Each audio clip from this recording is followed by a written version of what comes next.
pessoal, tudo bem? Hoje nós iniciamos a nossa primeira aula remota e nada mais oportuno que nós estarmos abordando o evento que vai ser o marco divisor de uma era histórica para o início de uma nova era, que vai ser a entrada da era contemporânea.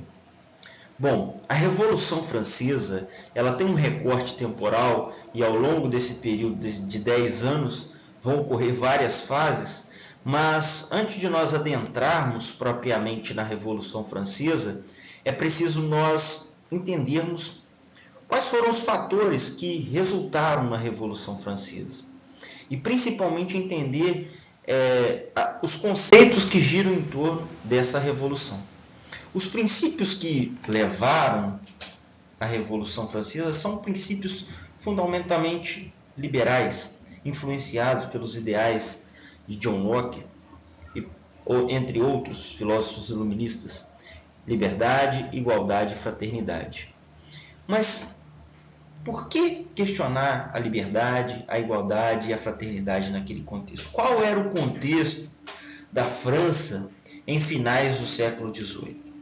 E é isso aqui que a gente pretende discutir inicialmente nessa aula introdutória de História Contemporânea.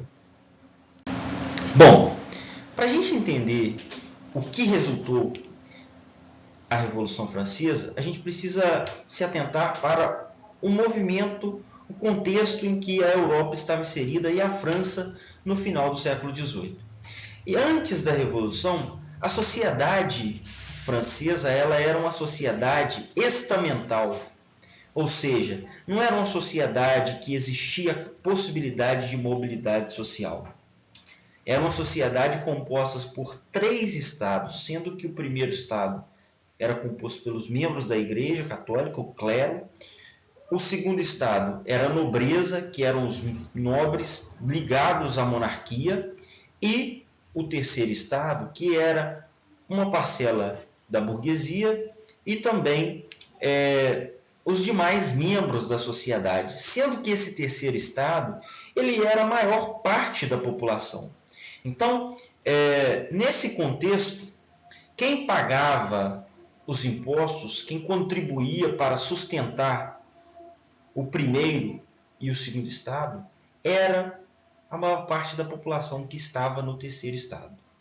Um outro membro importante no terceiro estado, que também vai ter um protagonismo na Revolução Francesa, serão os sans-culottes, que eram camadas sociais urbanas que viviam principalmente na região de Paris e que praticavam vários ofícios urbanos caracterizados pelas suas vestimentas. E aqui nós temos uma imagem bastante interessante para a gente entender a dinâmica e a crítica social que essa imagem ela produz. Primeiro, ela nos apresenta um senhor careca carregando 2 pessoas. E essas 2 pessoas, uma delas representa o clero. Vocês podem observar que ela tem uma cruz em seu peito. E essa segunda pessoa, ela representa a nobreza. Então a sociedade ela começa a criticar aquele estado de coisa, aquele status quo. E questionar esse sistema de governo é que irá resultar na Revolução Francesa. E aqui nós temos também 2 imagens bastante interessantes que é possível nós observarmos as características sociais desses indivíduos que estarão envolvidos na Revolução Francesa. De um lado nós temos a nobreza com suas vestimentas, com suas características, e de outro nós temos os sans-culottes, trabalhadores urbanos, com suas vestimentas características. Sans-culottes está relacionado às roupas que prendem no culote, próximo à barriga, umbigo. Então, são características que irão distinguir quem era nobre e quem era membro do terceiro Estado. E nesse contexto, a França, ela, ao final do século XVIII, ela passa por um processo de crise econômica e social. E essa crise econômica e social, ela resulta em crise agrária e também as suas características de resquícios de feudalismo, ou seja, aqueles senhores proprietários de terra mantinham relações com aqueles camponeses nos moldes feudais. A França também, nesse período, ela vai estar passando por problemas climáticos, seca, e essa seca irá prejudicar a produção agrícola. E a população, obviamente, irá entrar na carestia, ou seja, na falta de alimento, muita fome. Outro ponto também que deve ser destacado é que a França, ela financia militarmente guerras, inclusive participa da Guerra de Independência dos Estados Unidos. E todos esses gastos militares irá onerar os cofres públicos franceses, o que vai exigir ainda mais tributos do terceiro Estado.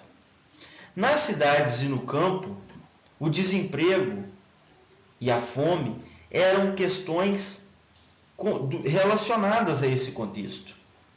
E a gente tem que também destacar que a Inglaterra, a sua principal opositora, ela estava em franca concorrência com os tecidos franceses.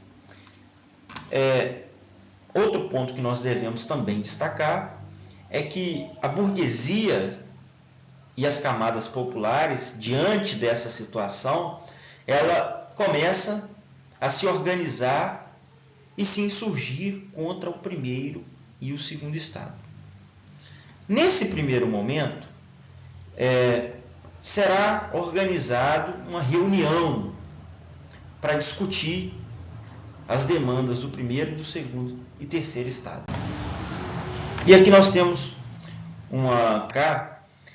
que a França, ela era uma monarquia absolutista, em que o rei ele possuía amplos poderes.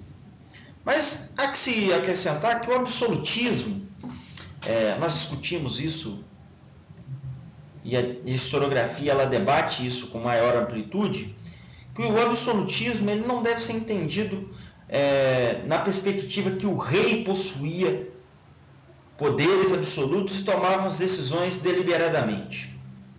O rei tomava decisões baseadas nos seus conselhos. Ele tinha um sustentáculo político que dava o seu poder à legitimidade naquele contexto de uma monarquia absolutista. Então, entender que o absolutismo ele está relacionado àquele contexto da era moderna é entender que naquele contexto o rei ele centralizou um Estado, organizou um país e tornava-se a necessidade para a criação de países. Claro que essas questões elas podem ser discutidas, debatidas e ampliadas. Por hoje, nós vamos parar por aqui e vou estar colocando algumas atividades para vocês estarem refletindo acerca da Revolução Francesa. Tá joia? Um abraço e até a próxima semana.